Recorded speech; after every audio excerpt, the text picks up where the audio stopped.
विधायक जी, आपके प्रतिद्वंदी अगले बार उनकी पत्नी खड़ा थी और इस बार वो खुद खड़ा है, इससे आपको कितना चुनौती का सामना करना? उनका चुनौती क्या है? उनका नॉमिनेशन पेपर ही रद्द हो जाएगा। अभी तो जैसे हाईकोर्ट खुलेगा, हम तो हाईकोर्ट जाने वाले हैं।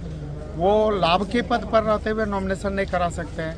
लाभ के पद पर थे, उनका रिजाइनेशन एक्सेप्ट नहीं हुआ था। नॉमिनेशन के दिन में सुबह 11 बजे तक उनका नॉमिनेशन ही एक्सेप्ट नहीं हुआ था। वो लाभ के पद पर थे और लाभ के पद पर रहते हुए उन्होंने नॉमिनेशन कराया, चुनाव लड़ रहे हैं। तो ये मामला हाईकोर्ट में जाएगा और हाईकोर्ट में जाने के बाद उनके नॉमिनेशन पेपर पर ही प्रश्न चिन्ह लगा हुआ है। वो लाभ के पद पर रहते हुए चुनाव नहीं लड़ सकते। ये सरकार का संवैधानिक प्रावधान है।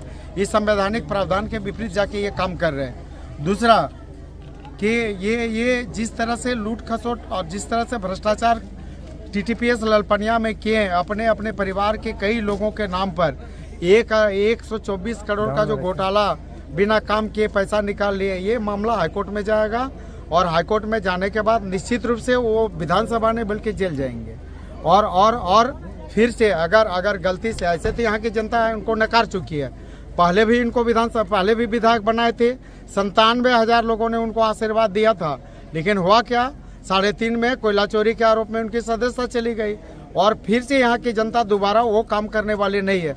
वो जिस तरह से वो भ्रष्टाचार को टीटीपीएस में बढ़ावा दिए हैं, अपने परिवार के 6 लोगों के नाम पर वेंडर कोड लेके, ठेकेदार का लाइसेंस लेके अपने और अपने परिवार के 6 लोगों के नाम पर 1 अरब 24 करोड़ का जो लूटपाट किए हैं, जो भ्रष्टाचार किए हैं, जो घोटाला किए हैं, वो घोटाले के आरोप में विधानसभा ने, वो तो विधानसभा से पहले वो जेल चले जाएंगे।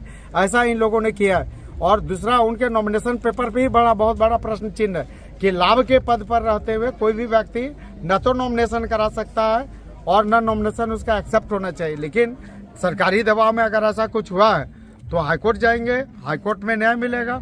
तो इस तरह से और किस आधार पर आप एक बार उनको चुनी थी, 3.5 में कोयला चोरी के आरोप में सजा हुई, उनकी सदस्यता चली गई, तो फिर से यहाँ की जनता दोबारा वो गलती करने वाली नहीं है। दूसरा कि ये दोनों वाइफ हस्बैंड 5 साल रहे, 5 साल में क्या काम किए हैं जनता को बताएं, और हम लोगों ने 5 साल में क्या काम किया है जनता को बताने का काम किया है। 5 साल में कई कीर्तिमान स्थापित किए हैं, चाहे पुल पुलिया का हो। अभी आज 135 सड़कों का निर्माण पूरी गोमिया विधानसभा में हो रहा है और 10,000 करोड़ से ज्यादा का काम गोमिया विधानसभा में विकास की योजनाएं जमीन पर उतर रही। तो हम तो काम के बल पर जा रहे हैं लोगों को, और काम के बल पर गोमिया विधानसभा की जनता फिर से अपने घर के बेटा डॉक्टर लंबोदर महतो को विजय बनाकर काम करेगा, आशीर्वाद देने का काम करेगा। नेताजी, जिंदाबाद। 2019 के चुनाव में जेकेएलएम पार्टी की तरफ से अच्छा वोट आया था गिरिडीह लोकसभा में, तो इस बार गोमिया विधानसभा से भी उनके प्रत्याशी है, इसमें कितना असर?